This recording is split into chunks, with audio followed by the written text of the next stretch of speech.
ሰላም ጤና ይስጥልኝ የተከበራችሁ የቻናላችን ቤተሰቦች፣ በመካከለኛው ምስራቅ እየተባባሰ የመጣው የጸጥታ ስጋት አሳሳቢ ደረጃ ላይ ደርሷል ተብሏል። በዚህ ምክንያት የኢትዮጵያ አየር መንገድ ወደ ተለያዩ የመካከለኛው ምስራቅ ከተሞች የሚያደርገውን በረራ ለጊዜው መቆረጡን በይፋ አስታውቋል። አየር መንገዱ ይህን ውሳኔ ያስተላለፈው ለምንድን ነው? በረራ የተቋረጠባቸው ከተሞች የትኞቹ ናቸው?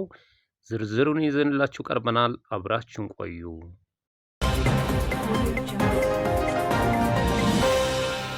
የኢትዮጵያ አየር መንገድ በድረገጹ ባወጣው መግለጫ መሰረት በረራዎች እንዲቋረጡ የተገደደው ቀጣይነት ባላቸው ወታደራዊ ጥቃቶችና አካባቢው ባለው የጸጥታ ስጋት ምክንያት ነው ተብሏል።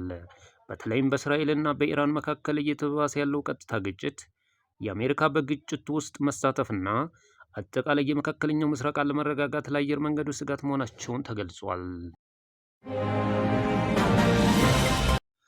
አየር መንገዱን በረራ ያቋረጠባቸው ዋና ዋና ማዳረሻዎች አማን ዮርዳኖስ፣ ቴልአቪቭ እስራኤል፣ ዳማም ሳውዲ አረቢያ፣ ቤይሩት ሊባኖስ ሲሆኑ አየር መንገዱም አክሎ የተሳፋሪዎቻችንና የሰራተኞቻችን ደህንነት ቀዳሚ ተግባራችን ነው በማለት ሁኔታውን በቅርበት እየተከታተለ እንደሚገኝ አስታውቋል።